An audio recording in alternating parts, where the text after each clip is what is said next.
पहले आपको बता दूं, यदि मैं कानूनी स्थिति की बात करूं तो एक विलोपन एक विवाह को शुरू से ही अमान्य घोषित करता है, जबकि तलाक एक कानूनी रूप से वैध विवाह को समाप्त करता है। यानी वैलिड एक जो शादी हुई रहती है, जिसमें सभी गवाह रहते हैं, उनके पास प्रूफ रहता है कि सच में शादी हुई है, उसको क्या करता है, कानूनी रूप से डाइवोर्स जो है वो समाप्त कर देता है। डाइवोर्स हुआ तो इसका मतलब शादी खत्म।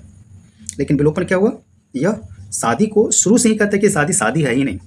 राइट, तो आपने लीगल पोजीशन में जान लिया। आइए बात करते हैं वैवाहिक स्थिति में कि जब विवाह होती है तो वैवाहिक स्थिति क्या बताती है। विलोपन के बाद आपकी कानूनी स्थिति अविवाहित होती है, तलाकशुदा नहीं। यदि विलोपन हो गया और आप कोई एक लड़का और एक लड़की, जैसे वो कहते हैं कि हमारी शादी उनसे हो गई है या मेरी शादी उनसे हुई है, दोनों में से कोई कहता है, और उसके बाद वो अलग रहता है, तो वो नहीं कहेगा कि हमने तलाकशुदा है, हमने उनको तलाक दे दिया, क्योंकि तलाक तो तब होगी जब शादी हुई होगी। एक्चुअली विलोपन हुआ है तो विलोपन में वो शादी है ही नहीं। यही बहुत ही महत्वपूर्ण चीज़ हो जाती है कि विलोपन के बाद कानूनी स्थिति और क्या होती है। आइए अब आगे जानते हैं आधार, आखिर बेस क्या है। विलोपन उन विशिष्ट कानूनी आधारों पर दिया जाता है जो विवाह के समय मौजूद थे, यह साबित करते हुए कि वह शुरू से ही अमान्य था, यानी वो वैलिड ही नहीं था, वो शादी शादी ही नहीं था। यह एक बेस बना लेता है, एक आधार बनाता है और उसी आधार पर बताया जाता है। जबकि डाइवोर्स की बात करूं तो तलाक जो है एक ऐसे विवाह को समाप्त करने के लिए दिया जाता है जो वैध था। यानी वैध शादी को तलाक के द्वारा क्या होता है, शादी को समाप्त कर दिया जाता है, विवाह को समाप्त कर दिया जाता है।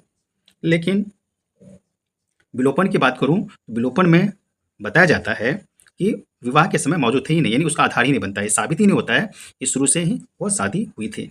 अब एक बात कर लेते हैं जो बहुत इंपॉर्टेंट है कानूनी निहितार्थ में। विलोपन में जीवन साथी के भरण पोषण यानी गुजारा भत्ता जो लेते हैं, मेंटेनेंस जो लेते हैं, जैसे मुद्दे लागू नहीं हो सकते हैं, क्योंकि कोई कानूनी विवाह था ही नहीं। संपत्ति का बंटवारा भी तलाक से अलग तरीके से संभाला जा सकता है। यानी जिस तरह से कहते हैं कि तलाक होने के बाद जब बच्चे हो जाते हैं तब उनकी राइट अलग हो जाती है मेंटेनेंस की। यदि तलाक देता है तो तलाक देने के बाद उसका अर्निंग क्या है, मेल का या फीमेल का, कौन किसको तलाक देते हैं, वो सारी बात आती है। मेंटेनेंस भरण पोषण की भी फॉर्म आप फाइल पिटीशन कर देते हो, उनकी भी आप मंथली लेते हो, और कहते हो कि जब तक आप तलाक नहीं देते हो तब तक दूसरा शादी मत करो, क्योंकि सेकंड मैरिज करोगे तो भी वो वैध नहीं होगा। इसके लिए सेकंड मैरिज कब वैध होती है, कब अवैध होती है, वो भी मैंने एक वीडियो बनाया है, आप हमारे प्ले लिस्ट में जाएंगे आपको मिल जाएगा।